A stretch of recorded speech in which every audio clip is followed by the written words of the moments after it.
অশ্বকে বন্ধন করলেন, আর এদিকে অশ্ব যখন ভাবলেন আর দুই ভাই তখন অমনি, ওরে অশ্ববাদী দুই ভাই আমার শুয়ে নিদ্রা যায়, অশ্ববাদী দুই ভাই আমার শুয়ে নিদ্রা যায়, ওরে সই না লইয়া শক্তির নবী গেলেন সেথায়,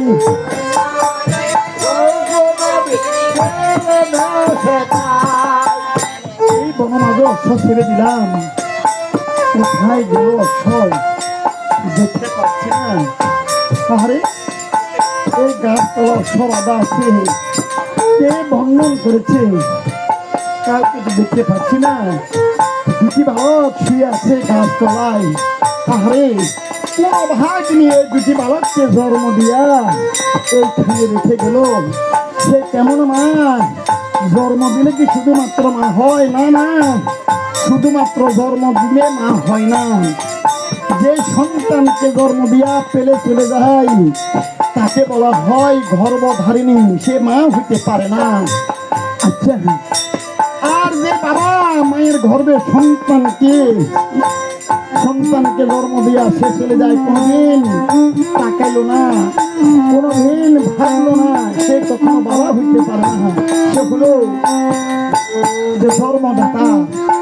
বাবা হওয়া মা হওয়া কঠিন ব্যাপার, যে লালন পালন করে সন্তানকে বড় করে, সন্তানের চাহিদা পূরণ করে, সন্তানের ভালোবাসা মমতা দিয়ে যারা এই সন্তানকে লালন পালন করে তারা হলো মার বাবা। দেখি ভাগিনী সন্তানকে এখানে রেখে চলে গেল, বালক রে বল তোদের মাতা পিতার নাম বহল বালক।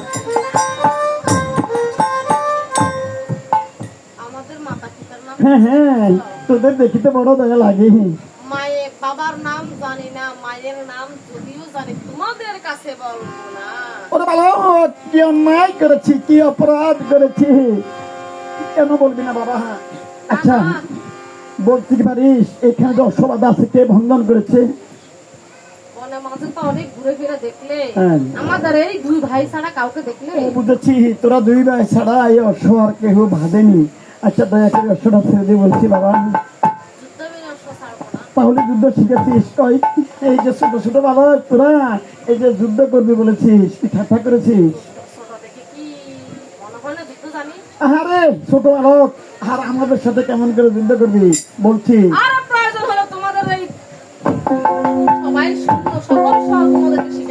আচ্ছা সবাইকে শিখাতে পারি? আচ্ছা ঠিক আছে। ওরে বাবা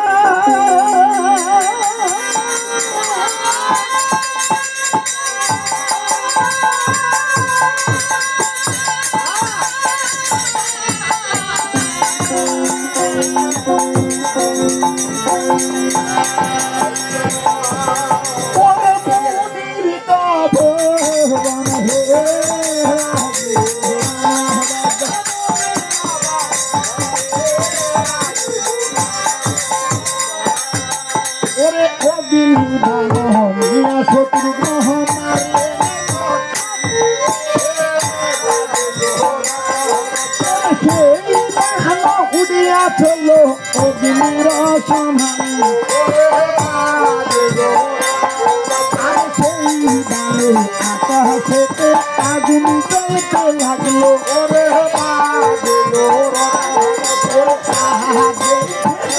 তখন ভাবিতে লাগিল,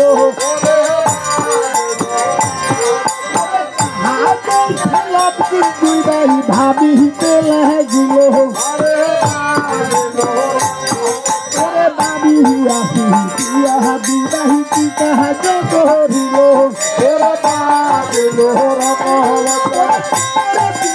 হাতে বাড়াইয়া ভরুন বাণী জুড়িল,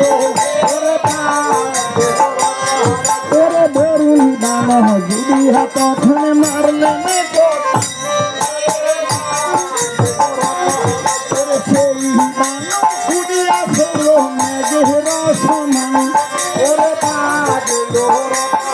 আরে আশা দশরা বন মাসে বৃষ্টি পড়ে ধারে, ওরে বাজলো রকম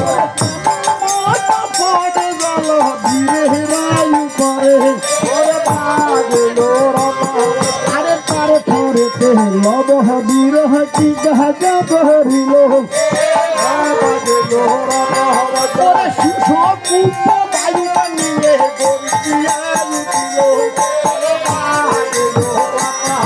আরে শিশ কুম্ভ বায়ু ভাঙিয়ে মারলেন করে সেই বানো উড়িয়া চল পবনের সমান ওরে বাজল আরে পৌষ মাঘ মাসে গুদন কাপে শীতে ওরে বাজল পৌষ মাঘ মাসে গুদন কাপে শীতে ওরে বাজল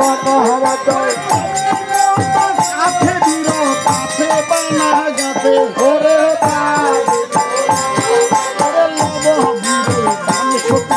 সহিতে না পারে ওরে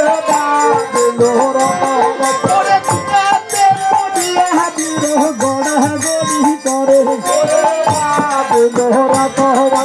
ভূমিতে পড়িল হরির হরে পাশ ওরে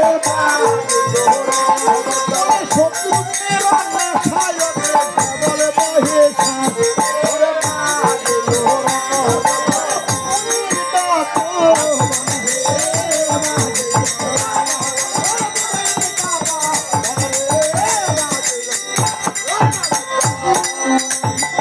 আর এদিকে শত্রু নবী 3 দিক জয় করে দক্ষিণ দাসে লবকুশের হাতে প্রাণ হারাইলেন আর দুধ দিয়ে শ্রীরামচন্দ্র অযোধ্যায় তখন খবর দিলেন ওরে ভাইয়ের মৃত্যুর কথা শুনে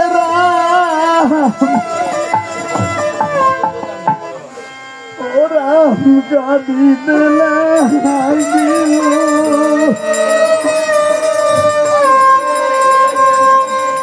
ওরে কেঁদে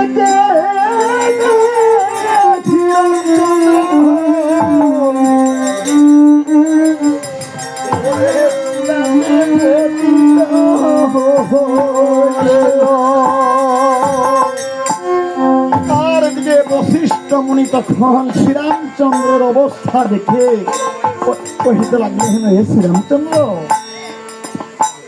হে শ্রীরামচন্দ্র তোমার একটি ভাই মারা গেছে তুমি ভেঙে পড়লে তোমার আর তো 2টি ভাই জীবিত আছে ভরত আর লক্ষ্মণ 2 ভাইকে তুমি পাঠিয়ে দাও তপোবন সেখানে গেলে তারা যুদ্ধ করে সেখান থেকে তোমার যজ্ঞের তারা করিবে উদ্ধারণ আজকে এই কথা শ্রীরামচন্দ্র যখন শুনলেন শ্রীরামচন্দ্র তখন বড় তার লক্ষ্মণকে ডাকিতে লাগলেন বড় তার লক্ষ্মণ তখন সাক্ষাতে আসলেন তোরে বড় তোরে লক্ষ্মণ শুনবে প্রমিতে প্রমিতে অশের দক্ষিণ দেশে গমন দক্ষিণ দেশে ওই বাল্মীকি ঠাকুরের তপোবনে আমাদের ছোট ভাই সত্যজিৎ নদীর 2টি বালকের সাথে যুদ্ধ করে হারাইছে জীবন